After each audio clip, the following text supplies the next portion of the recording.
Hello, ನಮಸ್ತೆ, welcome back to our Krishnartha YouTube channel. ಇವತ್ತು ನಾವು ಬಹಳ ಇಂಪಾರ್ಟೆಂಟ್ ಟಾಪಿಕ್ ಬಗ್ಗೆ ಮಾತಾಡ್ತಾ ಇದ್ದೀವಿ. ಜಾಗ ಅಥವಾ ಸೈಟ್ ಪರ್ಚೇಸ್ ಮಾಡಬೇಕು ಅಂತ ಪ್ಲಾನ್ ಮಾಡ್ತಿದ್ದೀರಾ? ಆದ್ರೆ ಡಾಕ್ಯುಮೆಂಟ್ಸ್ ಕರೆಕ್ಟ್ ಇದೆಯಾ? ಯಾವ್ದು ಕಂಪಲ್ಸರಿ ಡಾಕ್ಯುಮೆಂಟ್? ಯಾವ್ದಿಲ್ಲ ಅಂದ್ರೆ ಪ್ರಾಬ್ಲಮ್ ಬರುತ್ತೆ ಅಂತ ಕ್ಲಾರಿಟಿ ಇಲ್ವಾ? ಹಾಗಾದ್ರೆ ವಿಡಿಯೋನ ನೋಡಿ. ನಿಜ ಹೇಳ್ಬೇಕು ಅಂದ್ರೆ ರಾಂಗ್ ಡಾಕ್ಯುಮೆಂಟ್ ಇಂದಾನೆ ಮ್ಯಾಕ್ಸಿಮಮ್ ಪ್ರಾಪರ್ಟಿ ಡಿಸ್ಪ್ಯೂಟ್ಸ್ ಸ್ಟಾರ್ಟ್ ಆಗೋದು.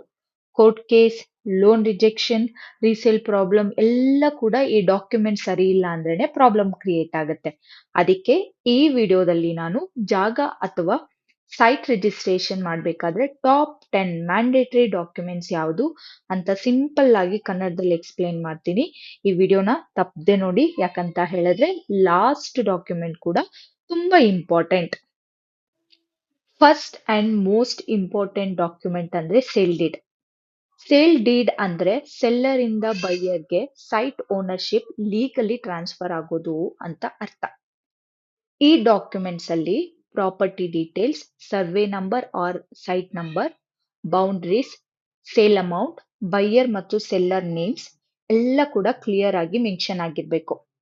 ಇಂಪಾರ್ಟೆಂಟ್ ಪಾಯಿಂಟ್ ಅಂದ್ರೆ ಪ್ರಾಪರ್ ಸ್ಟಾಂಪ್ ಡ್ಯೂಟಿ ಪೇ ಮಾಡಿ ಸಬ್ ರಿಜಿಸ್ಟರ್ ಆಫೀಸ್ ಅಲ್ಲಿ ರಿಜಿಸ್ಟರ್ ಮಾಡಿದ್ರೆ ಮಾತ್ರನೇ ಸೇಲ್ ಡೀಡ್ ವ್ಯಾಲಿಡ್.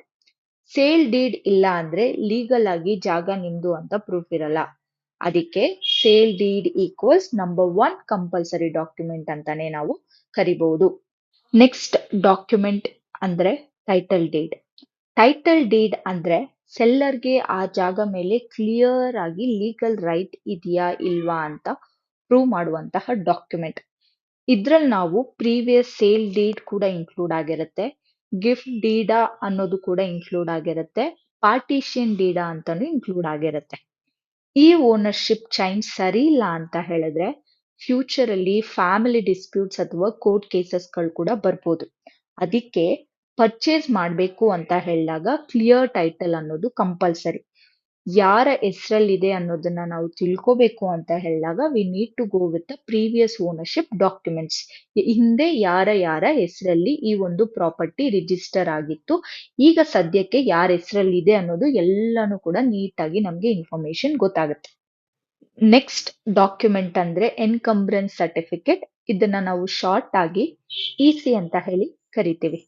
ಇಸಿ ಅಂತ ಹೇಳಿದ್ರೆ ನಾವು ತೆಗೆದುಕೊಳ್ತಾ ಇರುವಂತಹ ಜಾಗದ ಮೇಲೆ ಲೋನ್ ಇದೆಯಾ, ಓನರ್ ಏನಾದ್ರೂ ಲೋನ್ ತಗೊಂಡಿದಾರಾ ಅಥವಾ ಅಡ ಇಟ್ಕೊಂಡಿದಾರಾ, ಇದನ್ನ ನಾವು ಮಾರ್ಟ್ಗೇಜ್ ಅಂತ ಕರಿತೀವಿ. ಇಲ್ಲ ಏನಾದ್ರೂ ಆ ಪ್ರಾಪರ್ಟಿ ಮೇಲೆ ಕೋರ್ಟ್ ಕೇಸ್ ಇದೆಯಾ ಅಂತ ನಾವು ಚೆಕ್ ಮಾಡುವ document. Usually last 10 to 30 years ಇಸಿನ ಚೆಕ್ ಮಾಡೋದು ತುಂಬಾ ಸೇಫ್. ಇಸಿ ಕ್ಲೀನ್ ಇದೆ ಅಂತ ಹೇಳಿದ್ರೆ ಪ್ರಾಪರ್ಟಿ ಲೋನ್ ಫ್ರೀ ಆಗಿದೆ ಅಂತ ಮೀನಿಂಗ್ ಆಗುತ್ತೆ. ಇಸಿ ಚೆಕ್ ಮಾಡದೆ ಪರ್ಚೇಸ್ ಮಾಡಿದ್ರೆ ಬೈಯರ್ಗೆ ಫ್ಯೂಚರ್ ಪ್ರಾಬ್ಲಮ್ ಅಂತೂ ಕನ್ಫರ್ಮ್. ಯಾಕಂದ್ರೆ ಒನ್ಸ್ ಓನರ್ಶಿಪ್ ನಿಮ್ಮ ಹೆಸರಿಗೆ ಟ್ರಾನ್ಸ್ಫರ್ ಆಗಿದೆ ಅಂದ್ಮೇಲೆ ಆ ಪ್ರಾಪರ್ಟೀಸ್ ಏನೇ ಫಿನಾನ್ಷಿಯಲ್ ಡಿಸ್ಪ್ಯೂಟ್ಸ್ ಬಂದ್ರೂ ಕೂಡ ಬೈಯರೇ ಅದನ್ನ ಬೇರ್ ಮಾಡ್ಬೇಕಾಗುತ್ತೆ ಹೊರತು ಸೆಲ್ಲರ್ ಬಂದು ನಿಮ್ಗೆ ಯಾವ್ದು ಅಮೌಂಟ್ ಅನ್ನ ಕೂಡ ರೀಪೇಮೆಂಟ್ ಮಾಡೋದಿಲ್ಲ.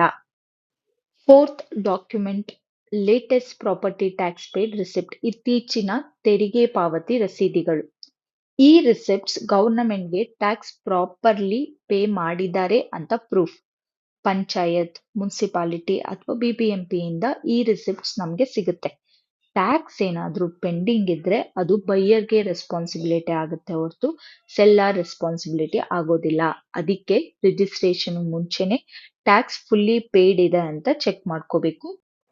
ನೆಕ್ಸ್ಟ್ ಇಂಪಾರ್ಟೆಂಟ್ ಡಾಕ್ಯುಮೆಂಟ್ ಅಂದ್ರೆ ಖಾತಾ ಸರ್ಟಿಫಿಕೇಟ್ ಮತ್ತು ಖಾತಾ ಎಕ್ಸ್ಟ್ರಾಕ್ಟ್. ಯೂಶಲಿ ಖಾತಾ ಅಂತ ಹೇಳಿದ್ರೆ ಜಾಗ ಲೋಕಲ್ ಅಥಾರಿಟಿ ರೆಕಾರ್ಡ್ಸ್ ಅಲ್ಲಿ ರಿಜಿಸ್ಟರ್ಡ್ ಇದೆ ಅಂತ ಮೀನಿಂಗ್. ಖಾತಾ ಸರ್ಟಿಫಿಕೇಟು ಓನರ್ಶಿಪ್ ನ ಕನ್ಫರ್ಮ್ ಮಾಡಿದ್ರೆ ಖಾತಾ ಎಕ್ಸ್ಟ್ರಾಕ್ಟ್ ಬಂದು ನಮ್ಮ ಪ್ರಾಪರ್ಟಿಯ ಸೈಜ್, ಲೊಕೇಶನ್ ಈ ಒಂದು ಕನ್ಫರ್ಮೇಶನ್ ಡೀಟೇಲ್ಸ್ ನ ಕೊಡುತ್ತೆ. ಸಿಟಿ ಲಿಮಿಟ್ಸ್ ಅಲ್ಲಿ ಖಾತಾ ಅನ್ನೋದು ಆಲ್ಮೋಸ್ಟ್ ಕಂಪಲ್ಸರಿ. ಯಾಕಂತ ಹೇಳಿದ್ರೆ ಖಾತಾ ಇಲ್ಲ ಅಂತ ಹೇಳಿದ್ರೆ ಲೋನ್ ಆಗಿರ್ಬೋದು, ಬಿಲ್ಡಿಂಗ್ ಪರ್ಮಿಷನ್ ಆಗಿರ್ಬೋದು, ರೀಸೇಲ್ ಇದೆಲ್ಲ ಪ್ರೋಸೆಸ್ ಕೂಡ ತುಂಬಾ ಕಷ್ಟ ಆಗುತ್ತೆ. ಈಗ ಅಂತೂ ಇದು ಮ್ಯಾಂಡೇಟರಿ ಕೂಡ ಹೌದು. ನೆಕ್ಸ್ಟ್ ಡಾಕ್ಯುಮೆಂಟ್ ಅಂದ್ರೆ ಐಡೆಂಟಿಟಿ ಪ್ರೂಫ್. ಬೈಯರ್ ಮತ್ತು ಸೆಲ್ಲರ್ ಇಬ್ರದು ಕೂಡ ವ್ಯಾಲಿಡ್ ಐಡಿ ಪ್ರೂಫ್ ನ ಸಬ್ಮಿಟ್ ಮಾಡಬೇಕಾಗುತ್ತೆ. ಕಾಮನ್ ಐಡಿ ಪ್ರೂಫ್ಸ್ ಯಾವುದು ಅಂತ ಹೇಳಿದ್ರೆ Aadhaar card, PAN card, passport and voter ID. High value transactions ಮಾಡ್ತಿದ್ದೀರಾ ಅಂತ ಹೇಳಿದಾಗ ಪ್ಯಾನ್ ಕಾರ್ಡ್ ಅನ್ನೋದು ಮ್ಯಾಂಡೇಟರಿ ಆಗಿರುತ್ತೆ.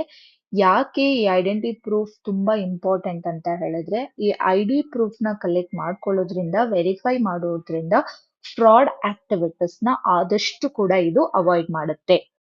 ನೆಕ್ಸ್ಟ್ ಡಾಕ್ಯುಮೆಂಟ್ ಅಂತ ಹೇಳಿದ್ರೆ ಅಡ್ರೆಸ್ ಪ್ರೂಫ್. ಬೈಯರ್ ಹಾಗೂ ಸೆಲ್ಲರ್ ಇಬ್ಬರ ಒಂದು ಕರೆಕ್ಟ್ ರೆಸಿಡೆನ್ಷಿಯಲ್ ಅಡ್ರೆಸ್ ಪ್ರೂಫ್ ನ ನಾವು ಸಬ್ಮಿಟ್ ಮಾಡಬೇಕಾಗುತ್ತೆ. ಅದು ಆಧಾರ್ ಆಗಿರ್ಬೋದು, passport, driving licence, electricity bill, ಇನ್ನ ಬೇರೆ ಯಾವ್ದಾದ್ರು ಡಾಕ್ಯುಮೆಂಟ್ಸ್ ಇದ್ರೂ ಕೂಡ ಯೂಸ್ ಮಾಡಬಹುದು. ರಿಜಿಸ್ಟ್ರೇಷನ್ ರೆಕಾರ್ಡ್ಸ್ ಅಲ್ಲಿ ಕರೆಕ್ಟ್ ಅಡ್ರೆಸ್ ಇರಬೇಕು. ಅಡ್ರೆಸ್ ಏನಾದ್ರು ಮಿಸ್ ಮ್ಯಾಚ್ ಆಗಿದೆ ಅಂತ ಹೇಳಿದಾಗ ಮೇ ಬಿ ರಿಜಿಸ್ಟ್ರೇಷನ್ ಕೂಡ ಡಿಲೇ ಆಗೋ ಚಾನ್ಸಸ್ ತುಂಬಾ ಜಾಸ್ತಿ ಇರುತ್ತೆ. Next document passport size photos. Buyer ಮತ್ತು ಸೆಲ್ಲರ್ ಇಬ್ಬರ photos, recent passport size photos ಬಂದು ಕಂಪಲ್ಸರಿ. ಈ ಫೋಟೋಸ್ ರಿಜಿಸ್ಟ್ರೇಷನ್ ಡಾಕ್ಯುಮೆಂಟ್ ಮೇಲೆ ಅಟ್ಯಾಚ್ ಆಗುತ್ತೆ. ಫೋಟೋ ಇಲ್ಲ ಅಂತ ಹೇಳಿದ್ರೆ ರಿಜಿಸ್ಟ್ರೇಷನ್ ಅನ್ನೋದು ಕಂಪ್ಲೀಟ್ ಆಗೋದಿಲ್ಲ. ನೆಕ್ಸ್ಟ್ ಒನ್ ಸ್ಟಾಂಪ್ ಡ್ಯೂಟಿ ಮತ್ತೆ registration fees receipt. Government fixed rate ಪ್ರಕಾರ ಸ್ಟಾಂಪ್ ಡ್ಯೂಟಿನ ಪೇ ಮಾಡಬೇಕು. ಇಲ್ಲಿ ನಾವು ಒಂದು ಅರ್ಥ ಮಾಡ್ಕೋಬೇಕು ಏನು ಅಂತ ಹೇಳಿದ್ರೆ ಎಲ್ಲಾ ಲ್ಯಾಂಡ್ ವ್ಯಾಲ್ಯೂಸ್ಗೂ ಕೂಡ ಸ್ಟಾಂಪ್ ಡ್ಯೂಟಿ ಅನ್ನೋದು ಸೇಮ್ ಇರುತ್ತೆ ಅಂತ ಹೇಳೋದಿಕ್ಕೆ ಆಗಲ್ಲ.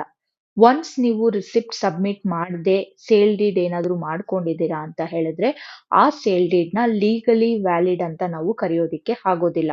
ಸ್ಟಾಂಪ್ ಡ್ಯೂಟಿ ಪ್ರಾಪರ್ಟಿ ವ್ಯಾಲ್ಯೂ ಮೇಲೆ ಕಂಪ್ಲೀಟ್ ಆಗಿ ಡಿಪೆಂಡ್ ಆಗಿರುತ್ತೆ. ಪ್ರಾಪರ್ ಪೇಮೆಂಟ್ ಆದ್ರೇನೆ ಲೀಗಲಿ ನಮ್ಮ ಪ್ರಾಪರ್ಟಿ ರಿಜಿಸ್ಟ್ರೇಷನ್ಗೆ ವ್ಯಾಲಿಡ್ ಆಗಿದೆ ಅಂತ ಹೇಳಿ ಅರ್ಥ. Last but very important document ಅಂತ ಹೇಳಿದ್ರೆ ವಿಟ್ನೆಸ್ ಡೀಟೇಲ್ಸ್, ಸಾಕ್ಷಿದಾರರ ವಿವರಗಳು. ಅಟ್ಲೀಸ್ಟ್ ರಿಜಿಸ್ಟ್ರೇಷನ್ ಟೈಮ್ ಅಲ್ಲಿ ಮಿನಿಮಮ್ ಇಬ್ರು ವಿಟ್ನೆಸ್ ಕಂಪಲ್ಸರಿ ಆಗಿರ್ಬೇಕು. ಜೊತೆಗೆ ಅವರು ಆ ಟ್ರಾನ್ಸಾಕ್ಷನ್ ನ ಒಪ್ಪಿಗೆಯಿಂದ ಮಾಡ್ತಿದ್ದಾರೆ ಅನ್ನೋ ಒಂದು ಕನ್ಫರ್ಮೇಶನ್ ಕೂಡ ಕೊಡ್ಬೇಕಾಗತ್ತೆ. ಇಬ್ಬರ ಐಡಿ ಪ್ರೂಫ್ ಮತ್ತೆ ಸಿಗ್ನೇಚರ್ ಸೇಲ್ ಡೀಡ್ ಅಲ್ಲಿ ಮ್ಯಾಂಡೇಟರಿ ಆಗಿರುತ್ತೆ. ಇದ್ರಿಂದ ಈ ಒಂದು ರಿಜಿಸ್ಟ್ರೇಷನ್ ಪ್ರೋಸೆಸ್ ಏನಿದೆ ಅದಕ್ಕೆ ಫ್ಯೂಚರ್ ಅಲ್ಲಿ ಲೀಗಲ್ ಸ್ಟ್ರೆಂತ್ ಸಿಗುತ್ತೆ. ಓಕೆ, ಇವತ್ ನಾವು ಜಾಗ ಅಥವಾ ಸೈಟ್ ರಿಜಿಸ್ಟ್ರೇಷನ್ ಮಾಡ್ಬೇಕಾದ್ರೆ ಇಂಪಾರ್ಟೆಂಟ್ ಟಾಪ್ 10 ಡಾಕ್ಯುಮೆಂಟ್ಸ್ ಯಾವುದು ಅಂತ ಹೇಳಿ ಡೀಟೇಲ್ ಆಗಿ ಡಿಸ್ಕಸ್ ಮಾಡಿದೀವಿ. ಈ ಡಾಕ್ಯುಮೆಂಟ್ಸ್ ಕರೆಕ್ಟ್ ಆಗಿ ವೆರಿಫೈ ಮಾಡಿದ್ರೆ ನಿಮ್ಮ ಪ್ರಾಪರ್ಟಿ ಪರ್ಚೇಸ್ ಸೇಫ್, ಸೆಕ್ಯೂರ್ ಹಾಗೆ ಟೆನ್ಷನ್ ಫ್ರೀ ಕೂಡ ಇರುತ್ತೆ. ವಿಡಿಯೋ ಯೂಸ್ಫುಲ್ ಆಗಿದ್ರೆ ಲೈಕ್ ಮಾಡಿ, ಚಾನೆಲ್ ನ ಸಬ್ಸ್ಕ್ರೈಬ್ ಮಾಡಿ, ಈ ಇನ್ಫಾರ್ಮೇಶನ್ ನ ಫ್ರೆಂಡ್ಸ್ ಹಾಗೆ ಫ್ಯಾಮಿಲಿ ಮೆಂಬರ್ಸ್ಗೂ ಕೂಡ ಶೇರ್ ಮಾಡಿ. ಇನ್ನು ಏನಾದ್ರೂ ಡೌಟ್ಸ್ ಇದ್ರೆ ಕಮೆಂಟ್ ಸೆಕ್ಷನ್ ಅಲ್ಲಿ ಕೇಳಿ. Thanks for watching. See you in the next video.